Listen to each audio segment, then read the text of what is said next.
He was standing between me and the door, and I knew from the set of his shoulders and the absolute stillness in his eyes that he wasn't going to move until he got what he wanted. "You met with him today. It wasn't a question." Nikolai Volkov's voice was low and controlled, the way a river sounds right before it floods.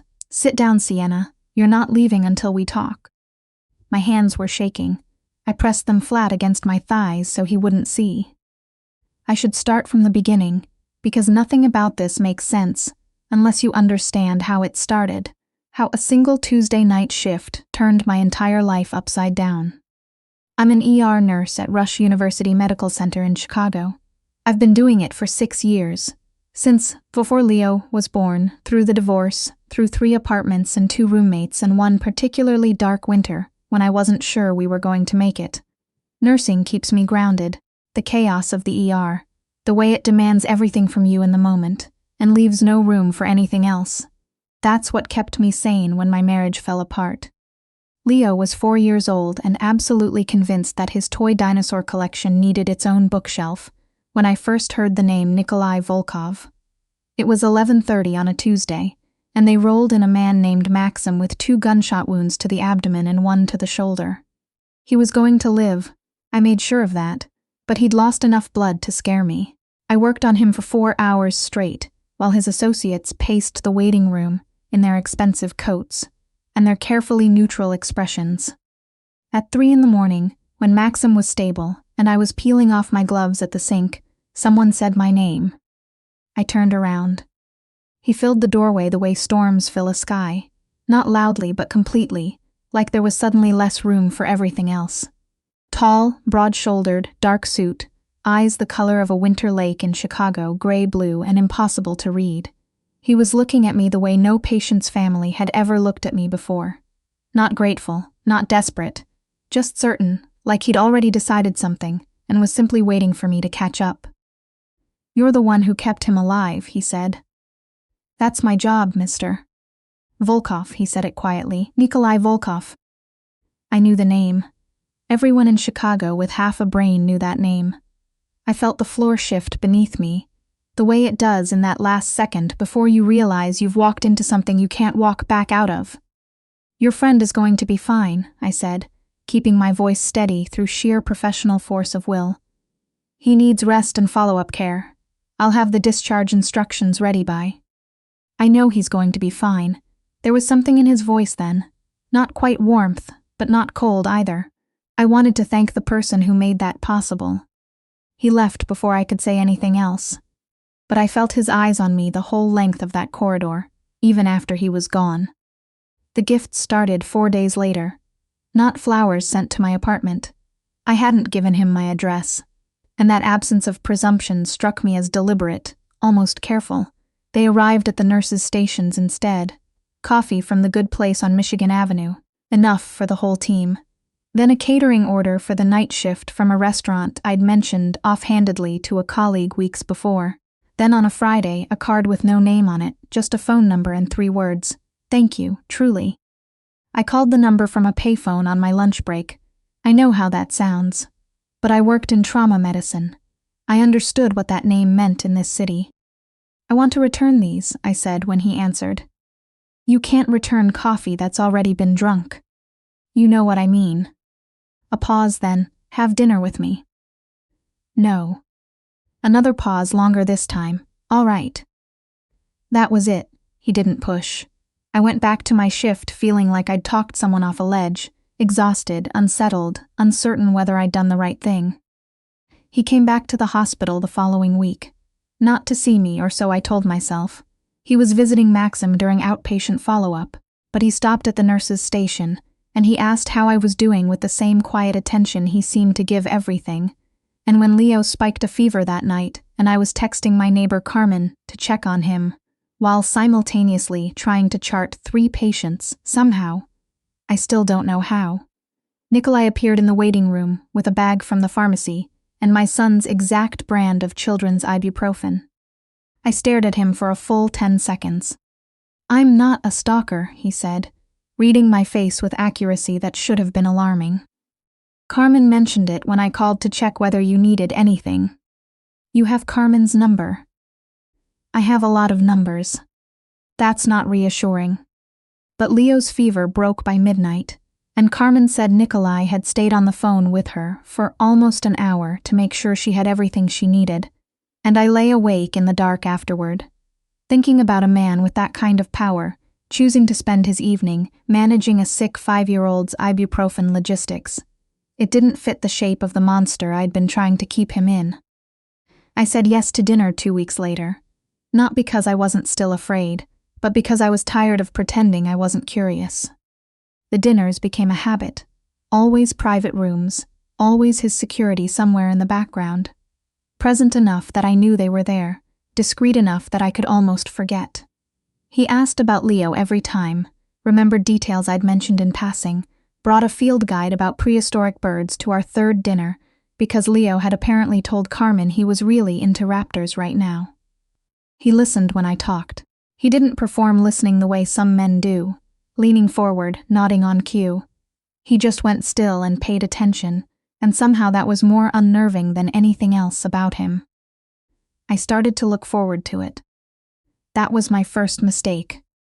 Detective Greg Vance found me at the Whole Foods on Halsted on a Wednesday morning. He was pleasant, professional, showed me his badge before I could ask. He said he had some questions about a patient I'd treated. He said it wouldn't take long. He lied on both counts. We ended up at a coffee shop down the street, and for 90 minutes he laid things out in front of me that made the coffee taste like metal in my mouth. Names, dates, photographs. He told me my ex-husband Owen had borrowed money from people connected to Nikolai's enemies, a fact Owen had never seen fit to mention to me during our 4-year marriage, and that by extension, I'd been on certain people's radar for longer than I knew. He told me Nikolai's interest in me was strategic, not personal. He told me I could disappear. New city, new name, Leo would have a fresh start somewhere clean. All I had to do was help them build a case. I told him I'd think about it. I drove home with my hands tight on the steering wheel and called Carmen to check on Leo, and I didn't call Nikolai, and I told myself that was the smart thing to do. That night, Nikolai sent a car, not a message, not a call. A car and a driver who handed me a note that said only, "Come, please." The please was what got me. It didn't seem like a word he used often. His penthouse was on the 42nd floor of a building I'd walked past 100 times without ever looking up. The elevator opened directly into a foyer with hardwood floors and the kind of quiet that money buys. Not silence, but a cushioned version of it that made the city below feel very far away. He was standing at the window when I walked in. He turned, and his face was controlled, carefully and deliberately controlled, which I'd learned by then was the expression he wore when something was bothering him seriously. "You met with Vance today, not a question." "Yes." "You didn't tell me." "No." He watched me for a moment. "Sit down, Sienna. You're not leaving until we talk." I didn't sit. "Where is Leo?" Something shifted in his expression. "He's here, in the guest room. Carmen brought him an hour ago after." "You took my son." My voice came out flat and cold in a way I hadn't planned. "I ensured he was somewhere safe while you were being interviewed by a federal detective who wants to use you to bring down my organization." His voice was still controlled, but something underneath it wasn't. "Vance would not hesitate to put you and Leo in the crosshairs of people who would hurt you both without thinking twice. I was not going to let that happen while I could prevent it." "You don't get to make that call." "You're right," he said it immediately. "No hesitation. I should have called you first. That was wrong." I stared at him. I had been ready for a fight, had been running the argument in my head the entire ride up, and he just conceded, simply and directly, the way he did everything. "I want to see Leo," I said. Of course. Leo was in a room with a projection screen and a bowl of popcorn, deeply absorbed in a nature documentary about prehistoric creatures, wearing a pair of dinosaur print socks that had not been on his feet when Carmen picked him up from preschool. He looked up when I appeared in the doorway, said, "Mom, did you know T-Rexes actually had feathers?" and went back to the screen. I stood in the hallway for a moment with my eyes closed. Then I went to find Nikolai. "Tell me what Vance said," he said. So I did. All of it. Owen's debts, the photographs, the offer of witness protection. I watched Nikolai's face while I talked. The muscle in his jaw tightened when I mentioned Owen. Something darker moved through his eyes at the photographs, but he didn't interrupt, and when I finished, he was quiet for a long moment. Owen owed money to the Petrov Group, he said finally. They're the reason your name appeared in my files initially, not because of anything you did. Because they were watching anyone connected to Owen, and you were his ex-wife and Leo's mother, which made you a potential leverage point. He looked at me steadily. I started watching you because I needed to know whether you were in danger. That's the truth. And then, something shifted in his face, and then you were just you, and the watching became something else. I exhaled slowly. Vance said you're dangerous. I am. He showed me photographs of what happens to people who cross you. Nikolai didn't look away. I know which photographs he uses. And I won't lie to you about what I am or what I've done. He crossed to the window and looked out at the city. I was 16 when my brother Dmitri was shot in a drive-by, meant for someone else. He was 14. He wanted to be an architect. A pause. After that, I made choices that couldn't be unmade. I chose power because I believed it was the only protection that mattered. I don't regret protecting my family. I regret what it cost to do it. I was quiet. What does that mean going forward? He turned to face me. It means I've been moving our operations toward legitimate businesses for 2 years. Real estate, logistics, a private security firm that does actual legal work. It means I have a foundation that funds after-school programs in 7 Chicago neighborhoods. It means I am trying to build something that Dmitri might have recognized as worthwhile. His eyes found mine and stayed there. I'm not asking you to love what I've been. I'm asking you to consider what I'm trying to become. I thought about Leo in the other room, watching dinosaur documentaries in dinosaur socks, completely unafraid. I thought about Nikolai on the phone with Carmen for an hour over children's ibuprofen. I thought about the way he listened. That particular stillness, like whatever I was saying was the only thing in the room worth hearing. If I stay, I said, there are things you need to understand. Tell me. Leo comes first, always, without exception. If I ever feel like he's in real danger, not managed risk, not acceptable collateral, we're gone, no negotiation. Agreed, without reservation. And I'm not a kept woman. I work, I have my own money, I make my own decisions. You can protect us without owning us. I would not want to own you. There was a roughness under the control now. Zvezda. It was the first time he'd used it. I must have looked confused because he said quietly, Star. Because of the way the light was above you in the ear when I walked in that night.